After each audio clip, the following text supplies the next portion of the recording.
I appreciate you.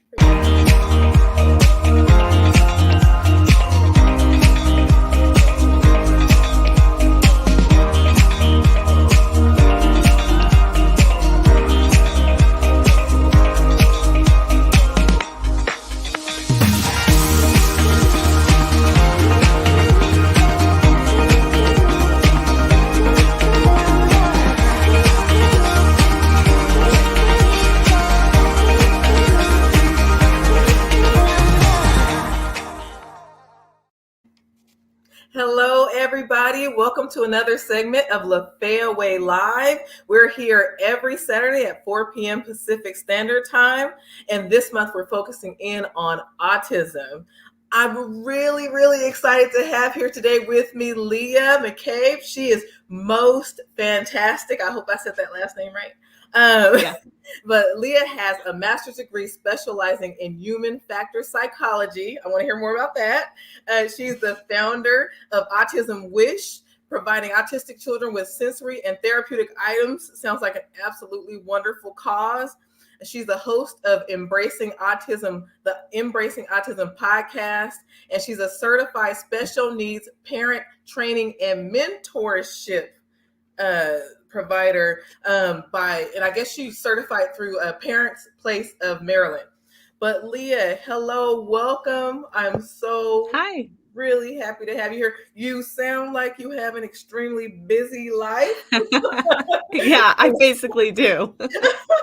So we have that part in common. Now, just in our, some of our short conversation, I have to ask a couple of questions that, that are kind of burning me. Go for it. First and foremost, how did you get started with the work it is that you're doing today? Mostly because both of my children, I have two toddlers, both daughters, and they were both diagnosed with the autism spectrum disorder. The first one was at like 20 months, the second one around 21 months as well. And before that, I didn't really know much about it. But as soon as they were diagnosed, as a parent, you start digging for all the resources and you're looking for like, okay, how can I get them everything that they need? It's extremely expensive to get them all the equipment they need. And my kids had special things too, like hypotonia, which is like low muscle tone and all this stuff. And when I started digging, looking for these resources, I realized there really weren't a lot. In the state that I'm in, there's like a lottery system where you can maybe win some funds for things. But other than that, there's really nothing else unless you fall into specific income brackets. So we decided to create something that was very easy to do. There's not any like red tape. You basically, what we did is we created a wish list program, basically, where people just submit their Amazon wish list for sensory therapeutic items. We basically evaluate to make sure that those items are valid and that the diagnosis is valid. And then we match them up with sponsors. And we've been able to gift, I think about 113 kids. And then we started doing Valentine's cards. And then we most recently did an earmuff drive for the 4th of July where we gifted, I believe, about 50 or 52 kids. Wow. Oh, my goodness. Okay. So you really, you got to work. You saw, okay, there's a need here. And, quite honestly, we have to kind of take that on. We have to say, you know what, they're not providing the proper services, especially based on my income bracket and probably many others. And, we have to do something. And you're a doer. That's so fantastic. Oh my goodness. So how old are your girls now? They're 2 and 3. So 2 and 3? I've done all this in the last year or so. Yeah. Oh my good. Okay. Okay. So I'm a fast roller. All right. Okay. So has this always been your personality to kind of, when you see something, take off? Right? Are you an oldest child by any chance? I am. Okay. I was gonna say, okay, and it's a high five because we're matchies. I'm the oldest child too. When I started with autism long ago, the first thing I noticed was that they didn't have the right resources out there for all kids, and I wanted to fill in the gap for care of those kids who weren't, extremely low functioning, that they were kind of moderate functioning. So they don't really have much for moderate to high functioning kids. They actually have more for lower functioning children. And I have absolutely nothing against that. But when I find that there's a need for a service, I definitely make sure that I say, okay, we need to make it fit for these kids right here. But I'm so excited about what it is that you're doing. Now, tell me a little bit about, just a little bit about how you came to do what it is. I know that your girls motivated you and all that, but what steps did you take to kind of get where you Right. are today? I mean, starting a podcast and a foundation, and oh my goodness, like what steps in a year? What steps did you take? um, well, so what I do, I majored or I got a master's in human factor psychology, and I specialize right now in user experience research. And in my career, the entire point of what I do is essentially to try to research like human behavior to things that they use. So whether that's devices or in the physical world, buildings, utility, things like that. So I basically just took those same principles and that same kind of curiosity and applied it to the autism world, where I was like, okay, I'm just going to investigate the autism world and tap into like what are the needs here and kind of investigate that further and then explore it. And then because I'm more in that kind of techie field, I kind of gravitated towards like a website, something that would be online and easily accessible that way. And I also wanted something that was very manageable with having, my two autistic kids and another full-time job. So I figured the gifting thing made sense because it takes out the middleman. People create Amazon wish lists and then I just connect them with a sponsor and I don't have to do anything. They're just directly connected. So that's why I went down that route. Oh my goodness. Okay. So you basically blended your, kind of what it is that you do and made it fit for, what will cause something actually better to happen for your children, but then also other people's children around the world. That's that's exciting and that's impressive. Okay. Okay. So now I know that you are, as I am, just a, kind of a strong advocate for children on the spectrum. Now, what led you down that path? Because your kids are so young. Now, I get this a lot from parents of children who are a bit older because, they've been in the school system, been mistreated by so many and that kind of thing. What prompted you to become such a pronounced advocate for autism and the destigmatization of autism? Well, I think for me, what it was is that I am neurodiverse myself. So I have ADHD and a bunch of learning disabilities and executive dysfunction and like all sorts of things that growing up, I didn't know I had those until I hit college. So growing up, it was really difficult for me because without having a diagnosis, it just makes you feel like you're dumb. You don't fit in. Like, so I basically could relate really hard, like right away to my kids. As soon as they got this diagnosis, I was like, okay, I'm going to do the opposite of what happened to me, which is like a diagnosis in college. And I'm going to go and hit the ground running as soon as you're like 1 or 2. So Right. that's why I kind of went full speed ahead just to kind of get ahead of that. Wow. Okay. So that's exciting because I'm excited because it does take a unique understanding in order to do certain things and actually be successful with those things, right? And so Mm-hmm. I'm really excited about the fact that you shared that you're neurodiverse yourself. Have you ever fancied yourself to be? Now I know you said you mentioned ADHD and that, but do you see yourself as having maybe some autism traits as well? Or Most definitely. I actually spoke with my kid's doctor, and they mentioned something called BAP, which is broader autism phenotype. And that basically means that you have a lot of the symptoms, but they don't mess with the quality of your life enough or impacts the quality of your life enough to the point where they would diagnose something as autism. But you are considered more challenged than the general public in certain areas. So wait, now let's pause just a second because we yeah. can't. I don't want to glaze over this one.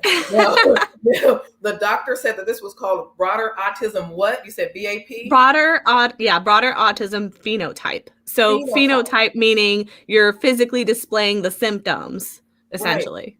Oh my goodness. Yeah. Okay, so now I'll tell you this. Now this is just me, and I always kind of have my little soapboxy places, but I can't. It bugs me a little bit when doctors talk about symptoms when it comes to things, things like autism and that.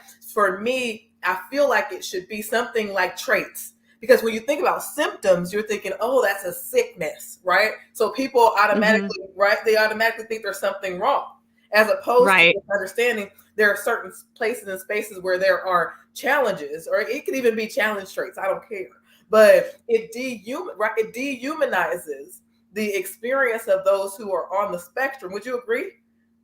Yeah, I mean, that's something that's right now kind of like hotly debated in the autistic community. A lot of autism self-advocates are fighting for essentially a changing of the language of the medical diagnosis.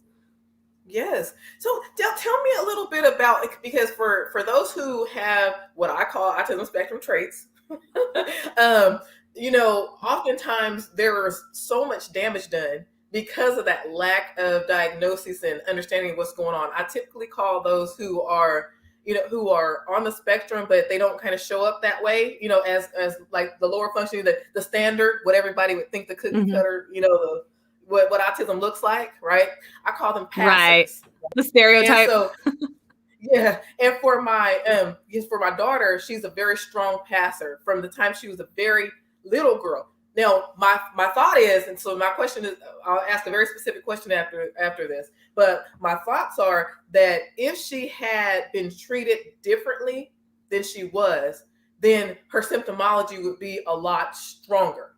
Okay, so then we could talk about symptoms, because then you're dealing with, other areas like now depression, all that kind of stuff that comes along with not fitting in, right? And so, but for her, when she was born with all of these sensitivities, like through the roof, every sound, she didn't, no eye contact at all. She was complete aversion to eye contact as a newborn. So when people would try to look at her in the face, she would scream, cringe and scream. And if people would try to talk to her, she would cringe and scream. If the doorbell rang, you get the pattern, right? Yeah. If a car drove by, she was born with all of these sensory issues. And when I had her, I understood it, because I've always had my own sensory issues. I've always been very sensitive myself. Could not have pinned it down, because when I'm old, so when I was growing up, it was just especially in my community, it was like if there's an issue, you need to just go to church or something. There was no I've seen that. Other than you need some Jesus, right?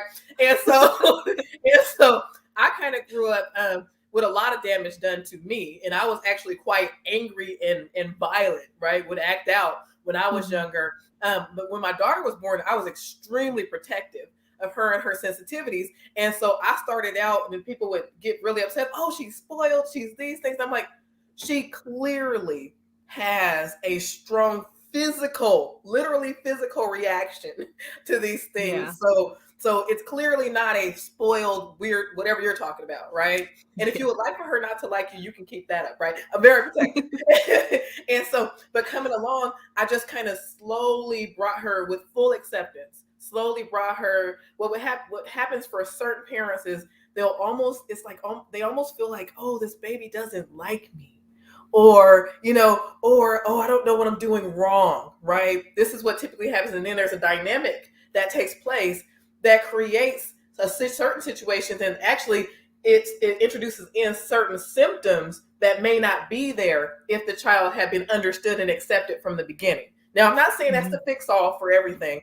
I'm just saying it may work out better. But with my daughter, I raised her up very differently. Do you feel like there was something that you were introduced to, or someone who was really accepting and helpful to you in your coming up, that contributed to that kind of more of the passer status?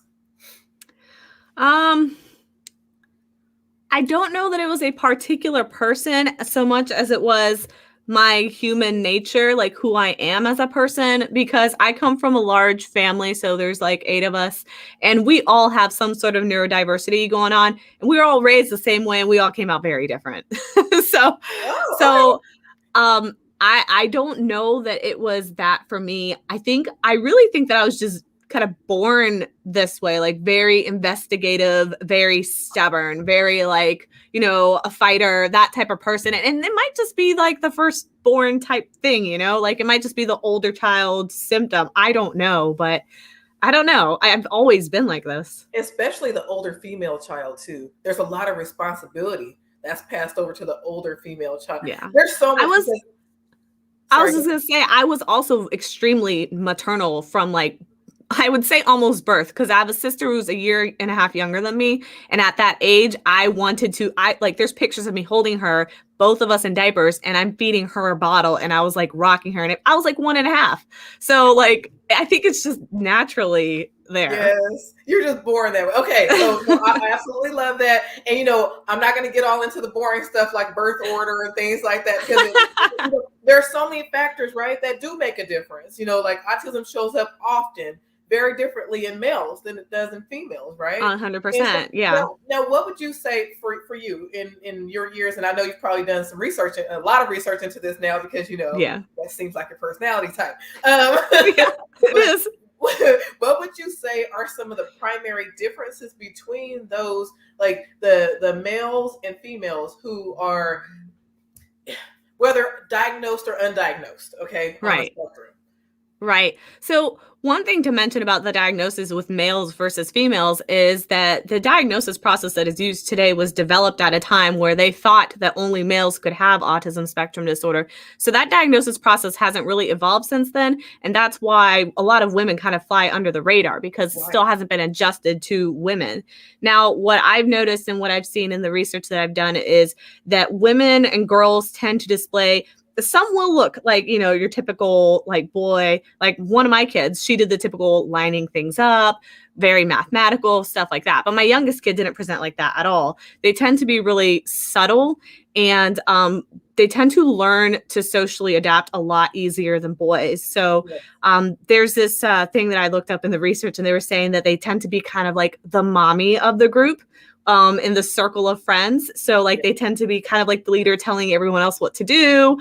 Or if they play like imaginative play, it looks like they are doing things perfectly imaginatively, but a lot of times they're actually recreating things. Like, for example, playing Barbie dolls, and you see them playing with Barbie dolls and they're like, oh, they're playing. But in their minds, they're recreating like a TV show that they saw with the Barbie dolls. But like, you don't know that.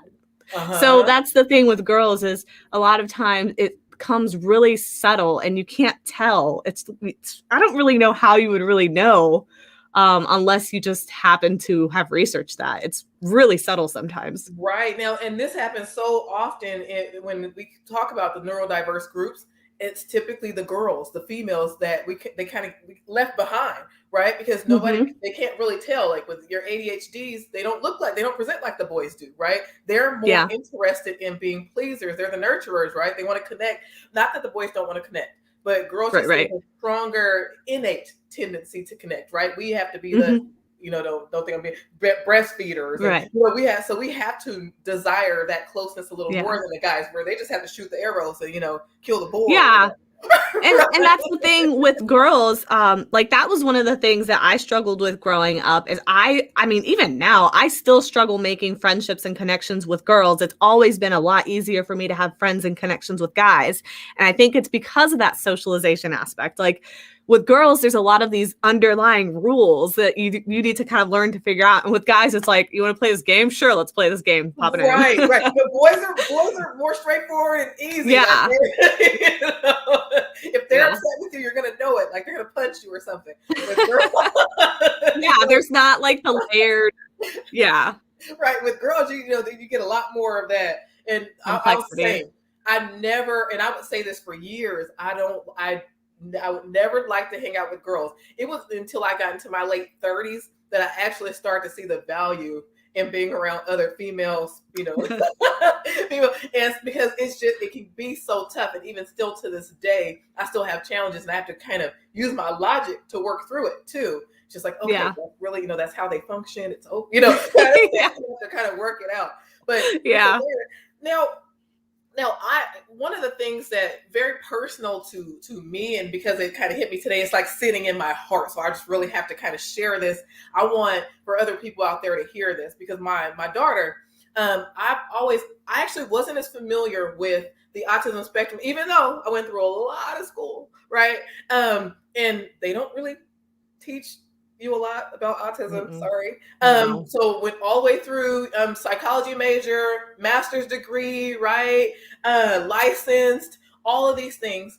And I'll tell you that I did not understand much about autism. They had like a couple little lines, and that's all you get pretty much. And so when I had my daughter, then I was clear that there was something going on. So I was like, okay, so these are the challenges. That was it. Because this is how, these are the challenges. And so these are the things that we're going to do to help overcome the challenges. That was pretty much, because I'm like you, I'm a doer. We're going to problem solve. I'm trying to read up on this. I'm not finding anything. So let's figure this out. Right. Right.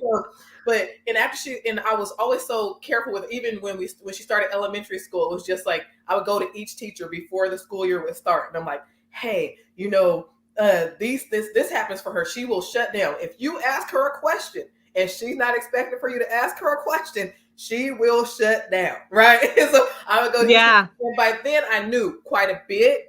And I also knew that it can be very difficult in the school system, which I'll talk to you about that a little bit in a second, in the school systems to get proper accommodations for those who don't present, like I said, they don't present as extremely disabled, that dumb word. And so, with my daughter, I would just say, okay, you know what? I'm not going to go through all that trying to do the IEP 504 stuff. I'm just going to keep the teachers informed as we go through, right? And this is what you do. So I'm not only telling them this is the issue, but this is what you do for that. This is how you compensate, right? So all our teachers are well informed until she got to the 5th grade. 5th grade, she told me, Mom, why do you keep telling my teachers that?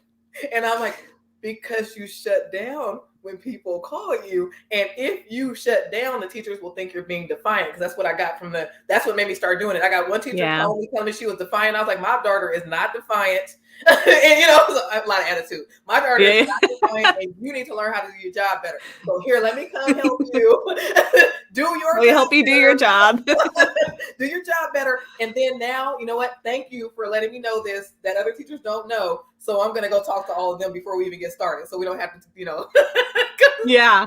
Anyway, but okay, long story short, I love long stories. So, but going ahead, she is now almost 17 years old. Okay. For the most part, passer, really, really quirky, really, really quirky.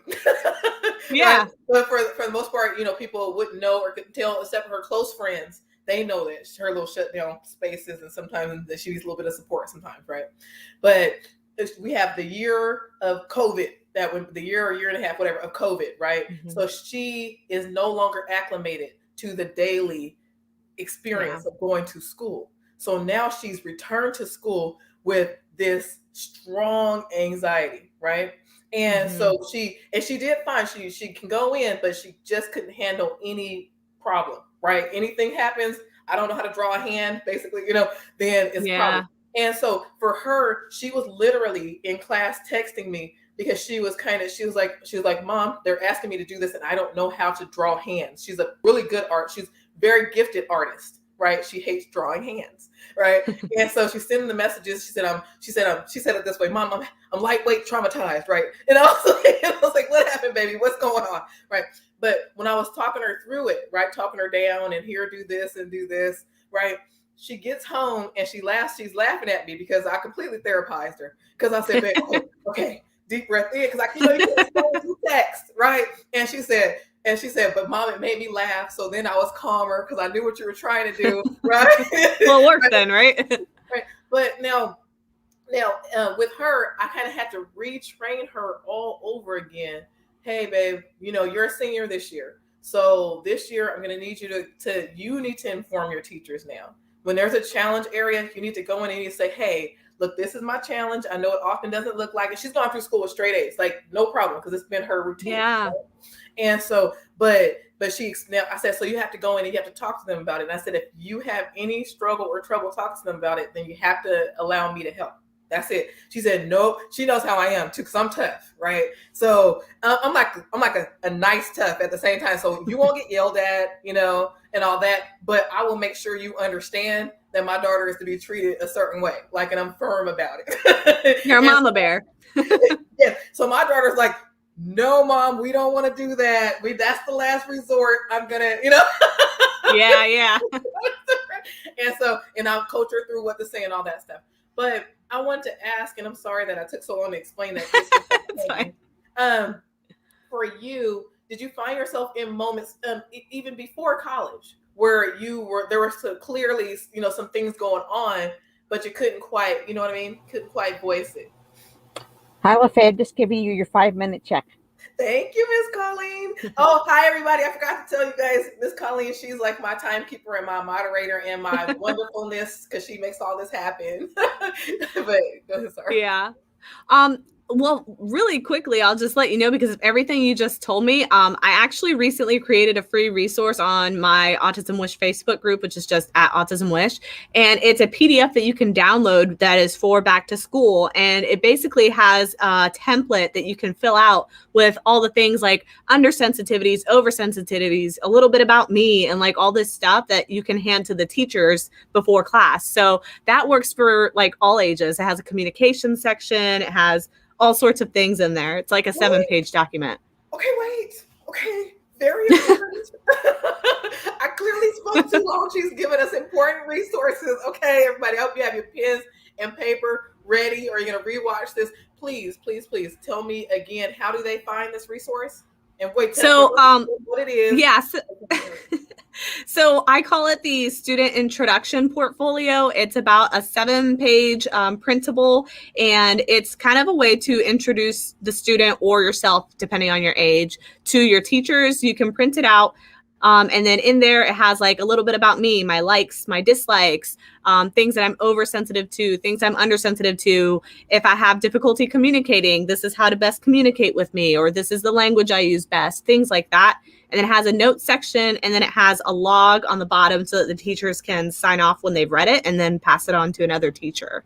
And then you can find that if you go to my website, autismwish.org, and you sign up to the newsletter, it'll automatically send to you. Okay, guys, autismwish.org. Make sure that you sign up for that newsletter. I'm sure she has a wealth of resources that she's created in, first of all, a very short time after learning that her girls were diagnosed. If you're just now joining us, she learned that her girls were diagnosed on the autism spectrum, and she went to work. Like, she hit the ground. Okay, we know what it is. Let's go, right? And she's created foundations and resources and all kinds of fantastic stuff. So autismwish.com or org? I forgot. .org. But Okay. .com will redirect you to .org anyway, so Okay, it doesn't matter. Okay, so autismwish.org. You guys check out her website. Now, how else would people find you and find you, work with you, all that? So we have a Facebook page. It's facebook.com/autismwish. And then we also have the Embracing Autism Podcast that's on Apple Podcasts and anywhere else. Oh, okay. So now tell us a little bit about your podcast. I know we have just a few minutes, but tell us a little bit about what, the areas you focus in, your guests. Tell us a little bit about it. So the Embracing Autism Podcast was born out of that need for a little bit of hand-holding at the beginning process when you first see that your child has red flags. So we start the season off with us telling our story, and then the first episode after that is going over red flags. Then we go for like preparing for getting a diagnosis, who to get a diagnosis with. Then we go over exactly what the diagnosis will entail. And then after that, we go over all the different therapy types. And like, we just basically give you an entire season of just resources on how to kind of come through that first process. So the theme of season 1 is called From Weathering the Storm to Embracing Autism. And then we'll be launching season 2 in a couple weeks that will be about the different senses. Oh my goodness. Okay, so you and I are definitely going to have to talk more. And I definitely want to do a collab on what to do when you do get the diagnosis, how to move into making shifts in your family dynamic to best support your child, right? Absolutely. And your family, because that's all we want. We want for our children to be okay. And I want people to learn, and we'll talk more, because this is I'm excited about what it is that you're doing. I'm so happy to have met a fellow oldest sister. That's exactly. We were made perfectly like we are, so that in a very, I call myself the gumbo. So I'm like a gumbo together, right? And so, but neurodiverse. However, oldest child in maternal instinct. Yeah, for sure. To need to want to desire to take care of others. And so then we overcome a lot of our symptomology traits. You guys know that's not my favorite word. We overcome a lot of our traits because of that desire to help others. So we pushed through. And I'm really, really excited to have met, I think, a kind of a fellow, like my little soul sister. And I thank you so much for joining us today. Again, Thank you. AutismWish.org, right? Yes. And it's how they find you. And I'm sure you have details about all of your services there. Everybody, thank you so much for joining us today. I could have gone way longer than 30 minutes. But until next time, remember we're here on Saturdays at 4 p.m. Pacific Standard Time, 7 p.m. Eastern Standard Time.